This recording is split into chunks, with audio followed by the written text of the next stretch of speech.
Hello everyone, welcome to our channel AJ formation.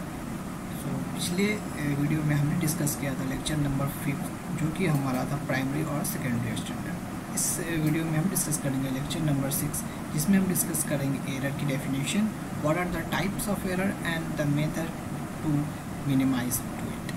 Okay, so चलिए शुरू करते हैं जो कि हमारा pharmaceutical analysis B pharm first semester का सब्जेक्ट है। तो चलिए देखते हैं। डेफिनेशन की ओर हम बढ़ें। डेफिनेशन हमारा कहता है कि in general term error is an action which means mistake. Okay, तो एरर का मतलब ये होता है किसी चीज़ में गड़बड़ी हो जाना, उसी चीज़ को हम बोलते हैं error. In analytical chemistry error means difference between true value and the observe value. Analytical chemistry में हम जो बात करें जो कि एनालिसिस के कॉन्ट्रास्ट से, तो इसमें क्या होता है, एरर का मतलब ये होता है कि जो ट्रू वैल्यू है और ऑब्जर्व वैल्यू का जो डिफरेंस होता है उसी चीज़ को हम बोलते हैं एरर। ओके, और इस चीज़ को हम फॉर्मूले से रिप्रेजेंट कर सकते हैं, error equal to true value minus observe value. For example हम मान लो कि एक टैबलेट है। ओके, ये टैबलेट ए है। ओके, सो ये टैबलेट ए है, हम तो इसका नाम देते हैं PCM। ओके, PCM पैरासीटामोल है ये हमारा। ठीक है, तो हमारा टैबलेट पैरासीटामोल है। ओके, तो इसकी जो क्या अमाउंट क्या है 500 mg है। ओके, ये कंटेन कर रहा है 500 mg। ओके, ठीक है, तो एक एनालिस्ट ने क्या किया, इसका एनालिसिस किया और उसकी जो वैल्यू आई है 490 mg की वैल्यू आई है। 490 mg की वैल्यू आई है। ओके, तो देयर इज डेफिनेटली, क्योंकि फ्लक्चुएशन हुआ है वैल्यू के अंदर, तक मतलब कुछ ना कुछ एरर जरूर हुआ है। तब इस चीज़ को हम निकालें कैसे कि कितना एरर हुआ है। हम क्या करते हैं, जो हमारा ट्रू वैल्यू है, ट्रू वैल्यू कितना था 500। ओके, और माइनस कर देते हैं 490 equal to what 10 mg। 10 mg हमारा क्या होगा, एरर होगा। एक और क्वेश्चन कभी कभी पूछ लेते हैं कि आप परसेंटेज एरर बताओ। परसेंटेज एरर क्या होगा, तो परसेंटेज एरर का फॉर्मूला होता है जो आपने एरर निकाला है। ओके, हमारा 10 mg एरर आया। ओके, जो हमारी क्या होगा स्टैंडर्ड वैल्यू, इस ट्रू वैल्यू को हम दूसरे वर्ड में क्या बोल सकते हैं, standard value. Standard value, true value को हम दूसरा नाम दे सकते हैं स्टैंडर्ड वैल्यू। ओके, तो जो हमारा एरर आया है उसका हम क्या करेंगे, डिवाइड करेंगे स्टैंडर्ड वैल्यू से। हमारी स्टैंडर्ड वैल्यू कितनी थी 500 mg, और परसेंटेज के लिए हम क्या करते हैं 100 से मल्टीप्लाई। सो 2 0 से 2 0 कैंसिल एंड 5 2 10। सो मतलब 2% का एरर आया है।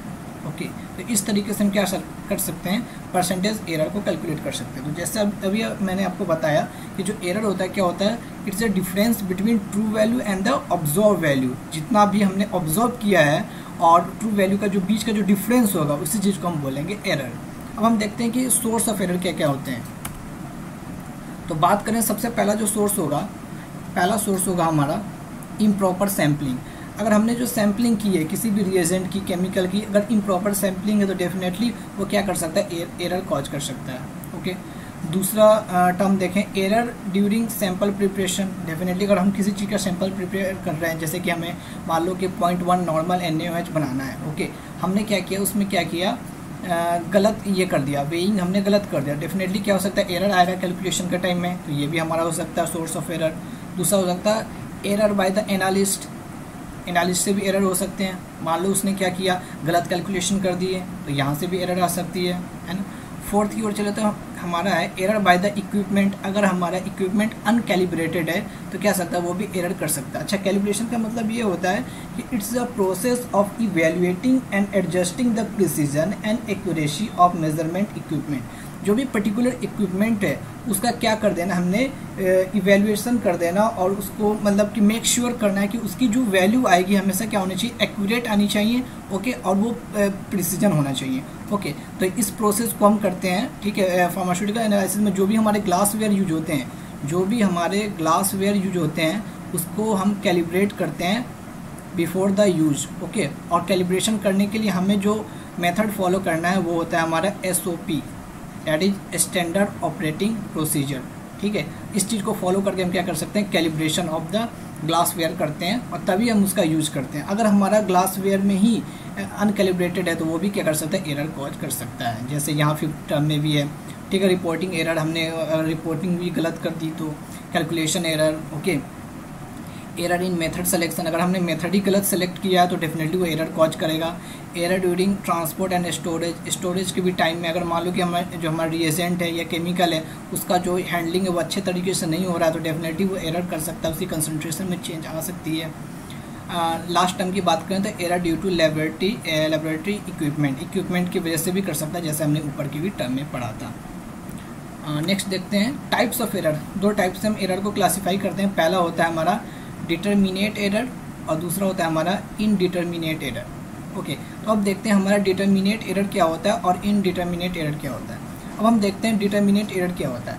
These are ascertainable error can be either avoided or corrected, okay. Ascertainable का मतलब होता है, हम इसको यहाँ समझ लेते हैं। एसरटेनेबल का मतलब ये होता है टू फाइंड आउट, अगर सिंपली भाषा में हम समझे टू फाइंड आउट, किसी चीज़ के बारे में पता लगाना। तो ये इस तरीके का एरर जो हमें पता लग जाता है, जिसको हम क्या कर सकते हैं, अवॉइड भी कर सकते हैं और इसको क्या कर सकते हैं, करेक्ट भी कर सकते हैं, इसको हम सही भी कर सकते हैं, okay.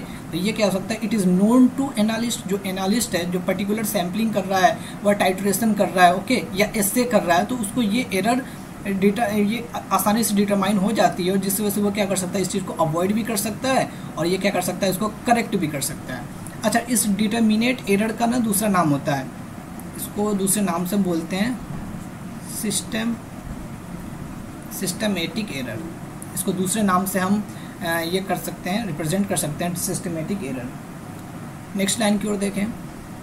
The error may be constant as in the case of weighing with uncalibrated weight और in measuring a volume using burette and pipette। अगर हमने, जैसे आपको मैंने बताया था सोर्स ऑफ एरर में क्या होता है, अगर हमने अनकैलिब्रेटेड पिपेट लिया है या ब्यूरेट लिया है तो उस केस में क्या हो सकती है, एरर आ सकती है। और वो किस चीज़ का एग्जांपल है, आपका डिटरमिनेट एरर का। अब हम बात करते हैं कि डिटरमिनेट एरर के टाइप्स क्या होते हैं और डिटरमिनेट एरर को किस किस पार्ट में हम क्लासीफाई करते हैं। पहली बात, पहला टर्म देखते हैं हम। पहला है हमारा इंस्ट्रूमेंटल एरर। जो भी हमारा इंस्ट्रूमेंट यूज कर रहे हैं, जो भी हमने ग्लासवेयर यूज किए हैं इन द एनालिसिस, उसमें अगर उसमें कुछ अगर फॉल्टी चीज़ है तो वो भी एरर कॉज कर सकता है। देखते हैं क्या कहता है टर्म हमारा। This error are caused by faulty equipments और low quality equipments which do not perform well. जैसा मैंने आपको बताया कि ये ऐसे एरर है जिसमें क्या होता है, इक्विपमेंट में ही हमारे प्रॉब्लम है।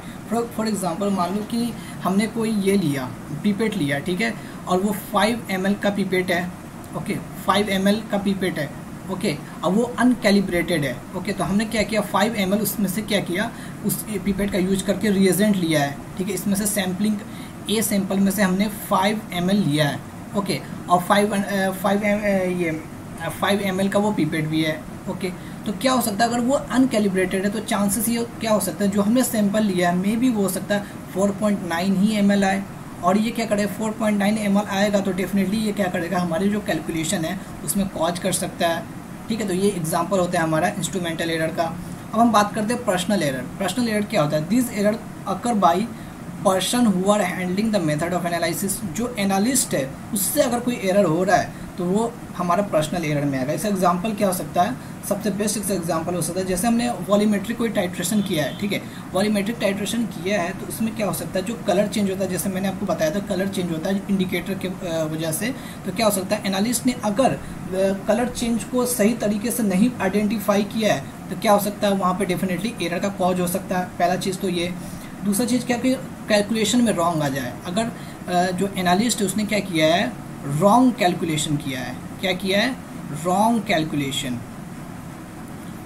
कैलकुलेशन किया है, तो ये भी हमारा क्या कर सकता है, पर्सनल एरर कर सकता है, ओके। अब हम बात करते हैं केमिकल एरर, ठीक है।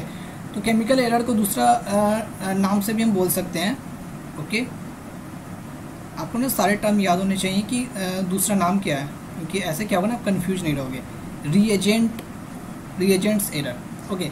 These error are resulted by using chemical or reagent with the impurities or contaminants which may interfere with the reaction, thus affecting the result. For example, जो हमने केमिकल यूज़ किया है उसमें ही अगर इम्प्योरिटीज़ हो या कंटामिनेंट्स हो तो वो क्या कर सकते हैं, हमारे रिएक्शन में इंटरफेयर कर सकते हैं और हमारे रिजल्ट को भी अफेक्ट कर सकते हैं। फॉर एग्जांपल हम मान लो कि हमने क्या लिया, जो एनालिस्ट है उसने लिया 1 normal potassium hydrogen phthalate, okay, potassium hydrogen phthalate, okay, और उसने किया कितना प्यूरिटी का लिया, 90% प्यूरिटी का लिया है 1 नॉर्मल पोटेशियम हाइड्रोजन थैलेट। तो चांसेस क्या हो सकती है, वो 1 नॉर्मल की जगह 0.9 नॉर्मल का हो जाए, और इससे क्या हो सकती है हमारी कैलकुलेशन में, हमारे रिजल्ट में डेफिनेटली क्या करेगा, इफेक्ट कर सकता है। अब हम बात करते हैं एरर इन मेथडोलॉजी, ठीक है। तो जो हमने जो मेथड यूज किया वही अगर मान लो गलत हो गया तो उसमें भी क्या हो सकता है, एरर कॉज कर सकता है। फॉर एग्जांपल हम यहाँ देखते हैं, मान लो कि हमने किसी चीज़ का सिंथेसिस करना है, A + B, ठीक है, C बना रहा है, ओके। तो ये जो बनना था, ये बनना था आपको 3 घंटों में, ठीक है, और जो एनालिस्ट है उसने क्या किया, इसको 2 घंटे में ही बना दिया, ठीक है। तो डेफिनेटली जो C बना है उसमें क्या हो सकता है, उसकी या तो जो एफिकेसी हो या उसकी जो अमाउंट हो या जो भी बना है केमिकल वो प्रॉपर तरीके से नहीं बन पाएगा, और ये भी क्या कर सकता है, हमारा एरर कर सकता है। तो ये हमारा होता है एरर इन मेथडोलॉजी, ठीक है। तो this is most important serious error in analysis as the error arises due to faulty method. गलत मेथड को यूज करने से ये एरर हमारा कॉज होता है। अब हम बात करते हैं कि इनडिटर्मिनेट एरर क्या होता है, ओके। इनडिटर्मिनेट एरर के बारे में हम देखते हैं। Indeterminate error often called accidental और रैंडम एरर। ये ऐसे एरर होते हैं, वो क्या होते हैं, एक्सीडेंटल होते हैं या तो रैंडम होते हैं, okay. They are revealed by small difference in series of measurement made by the same analyst under identical condition, okay. तो ये जो एरर होते हैं ना, ये छोटी छोटी गलतियों से भी आ सकते हैं। जो एनालिस्ट जो एनालिसिस कर रहा है उसकी छोटी छोटी गलती से भी आ सकते हैं। अच्छा, यहाँ पे एक और टर्म आप लिख सकते हो, it may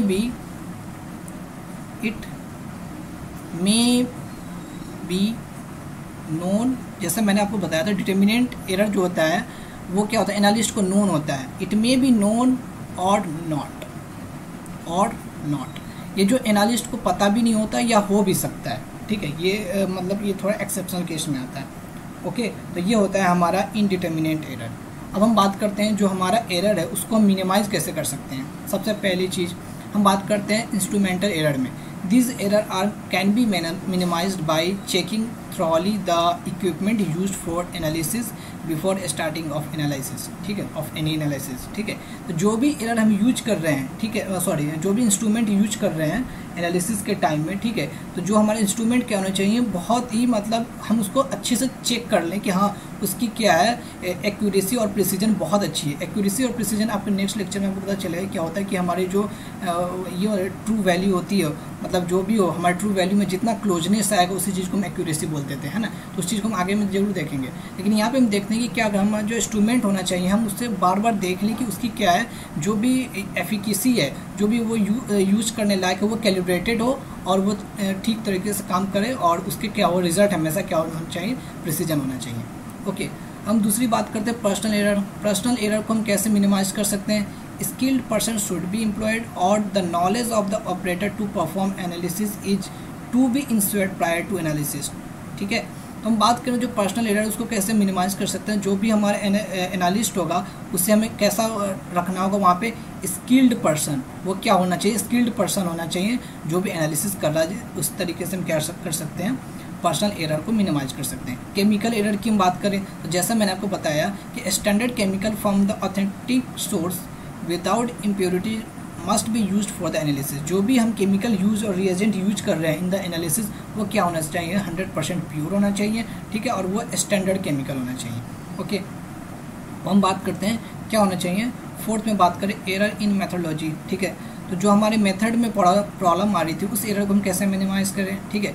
this error can be avoided by the following standard method with the proper reference, ठीक है। तो जो हमने रेफरेंस, जैसे किसी ने किसी सब्सटेंस को बनाया, सिंथेसिस को जैसे किया था, ठीक है, A+B, जैसे मैंने आपको एग्जांपल पीछे दिया था, ठीक है, और इससे बना था हमारा C, ठीक है। तो हमें पता है कि ये बनना है 3 घंटे में, तो हमें क्या करना है, इसी प्रोसीजर को फॉलो करना है और 3 घंटे तक बनाना है। तो इस तरीके से हम क्या कर सकते हैं, मैथोलॉजी में जो भी हमारा एरर का ये आ रहा था, प्रॉब्लम आ रहा था, हम उसको मिनिमाइज कर सकते हैं। अब हम बात करते हैं इनडिटर्मिनेंट एरर को कैसे मिनिमाइज करेंगे। Since indeterminate error are not predictable, The entire procedure of the analysis should be carried out in a well-planned manner, considering all factors which affect the accuracy and precision of the result. तो हम बात करें जो indeterminate error होता है इसको थोड़ा minimise करना थोड़ा डिफिकल्ट होता है, लेकिन हम क्या कर सकते हैं वेल प्लान्ड मैनर से अगर हम करें, वेल प्लान्ड मैनर से हम अगर एनालिसिस करें तो हम इस एरर को क्या कर सकते हैं मिनिमाइज कर सकते हैं. तो this is all about the error definition, source and method to minimise it. हम नेक्स्ट के लेक्चर में देखेंगे जो कि हमारा लेक्चर नंबर 7 होगा, जिसमें हम देखेंगे एक्यूरेसी एंड प्रिसीजन. तब तक के लिए please like this video, share with your friends and subscribe to our channel. Thank you so much guys.